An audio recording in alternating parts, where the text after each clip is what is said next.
The sound of boots grew louder, breaking the still silence of the forest. Ilara steadied her breath.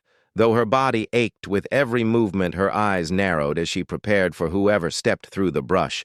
The giant horse remained beside her, its muscles taut, its ears flicking toward the noise as if ready to spring at the slightest sign of threat.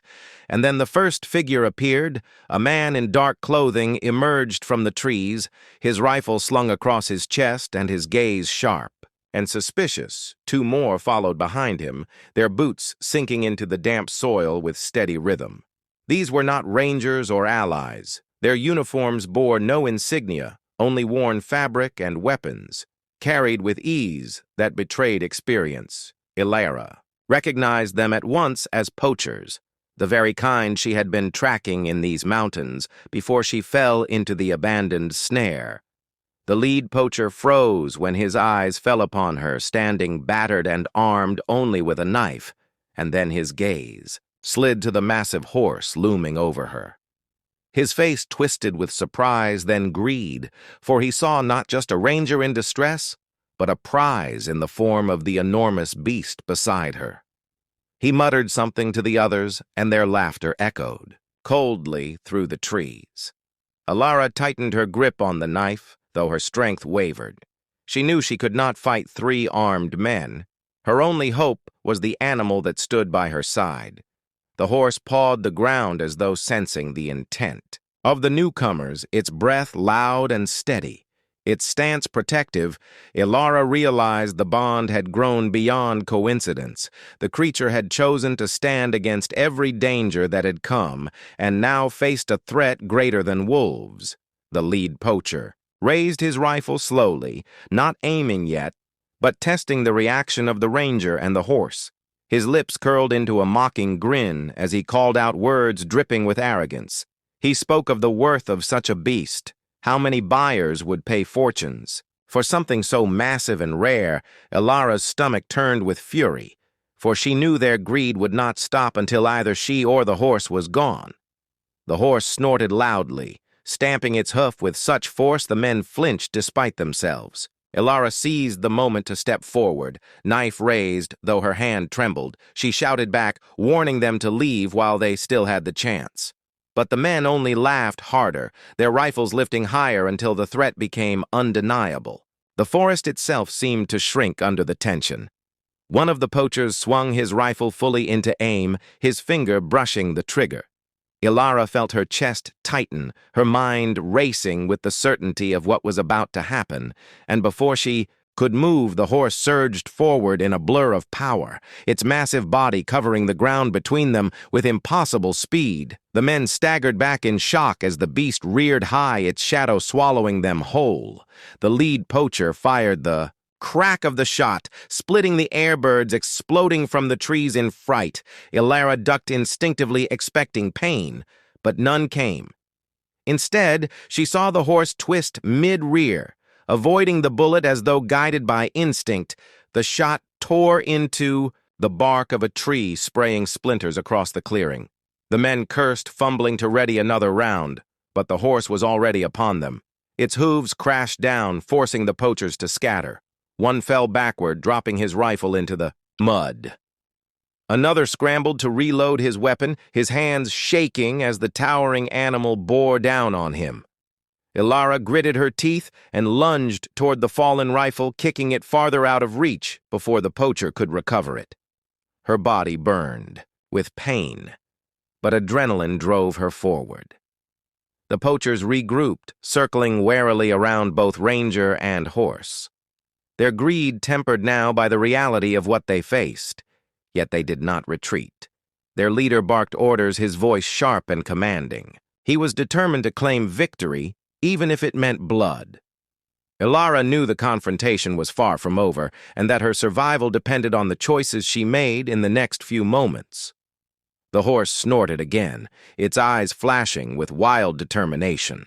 Ilara glanced at the beast, realizing they were now bound by something unspoken, allies forged not by training or command, but by survival itself. The men raised their weapons again, stepping closer, the tension wound tighter than a drawn bowstring. as the clearing braced for the strike that was certain to come. The three poachers fanned out, forming a rough semicircle. Their rifles raised as they closed in. The horse pawed the ground again, its head low, its muscles rippling with tension. Alara stood between them, clutching her knife. Though she knew it was no match against bullets, her eyes darted from one man to another, searching for an opening. Her body still aching, but her spirit unwilling to yield. The leader barked an order, demanding she step aside, promising to spare her if she surrendered the animal, but Alara did not move. She tightened her grip on the blade and shouted back her refusal, her voice raw with fury. She knew men like these had broken the balance of the forest with their greed, and if she surrendered now, she would be complicit in their cruelty. The horse seemed to sense her resolve, for it edged closer as if bracing to strike alongside her. One of the poachers lunged forward, too eager, too reckless, his rifle, barrels swinging toward the horse. The shot fired with a deafening crack, smoke filling the air. Alara cried out in horror, but the bullet missed, striking only the earth. As the horse moved with blinding speed, it reared high, its hooves crashing down on the weapon, sending it shattering into the mud. The poacher stumbled back weaponless, his eyes wide with fear. The leader cursed, raising his own rifle, but Alara acted before he could aim. She hurled herself at him, knife flashing, though her body trembled from the effort. The blade grazed his arm, forcing him to stumble. His shot fired wild into the branches. Above, birds burst into flight, their cries echoing as chaos erupted in the clearing. The horse charged again, forcing the third poacher to dive aside to avoid being trampled. Alara rolled to the ground, gasping for breath, her knife still in hand. She could see the leader recovering, his face twisted in rage. He shouted for his men to regroup, but panic was clear in their movements. One crawled through the mud, scrambling for a weapon, while the other clutched his injured arm. The giant horse loomed over them, striking the ground with its hooves, each impact a warning that shook the forest itself. The leader tried again, raising his rifle toward the horse, but Alara threw herself forward once more, slamming into him with all the strength she could muster. They both crashed to the ground, the rifle tumbling from his grip into the dirt. Alara fought desperately, holding the blade against his chest, though her hands shook violently. He snarled, shoving her back, his strength overpowering her as he reached for the weapon again. Before he could grasp it, the horse surged forward, its massive hoof slamming down inches from the weapon. The leader froze, staring up at the towering beast as if struck by the realization of his own fragility, the air thick with the raw power of the animal. Alara pushed herself back to her knees, knife still ready, but it was the horse that held the attention of every man in the clearing. The two unarmed poachers dragged themselves toward the edge of the forest, their courage broken. Their leader cursed them, shouting for them to stand and fight, but his words fell on deaf ears as they vanished into the trees, leaving him alone with the ranger and the creature that now seemed more legend than animal. Alara wiped blood from her face, her chest heaving as she stared him down. The leader spat into the dirt, his pride refusing to let him retreat. He lunged again, this time straight for Alara, his hands reaching for her throat, but the horse reacted faster than she could breathe.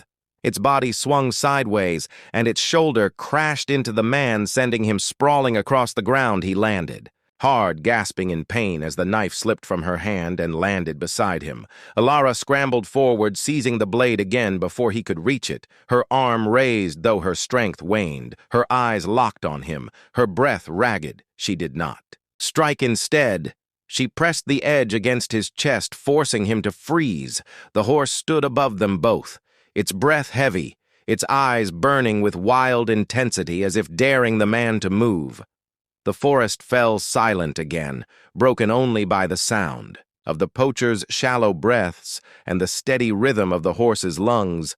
Alara finally lowered the blade, though her gaze never left his. She ordered him to leave, to vanish from the mountains, and never return, and the weight of the beast beside her made her words carry the weight of truth. The man staggered to his feet, clutching his bruised side, and stumbled into the darkness of the trees, his retreat echoing with shame. Ilara collapsed onto the ground, the knife falling from her, hand exhaustion crashing over her like a wave. The horse lowered its head once more, nuzzling her shoulder with a gentleness that defied its size.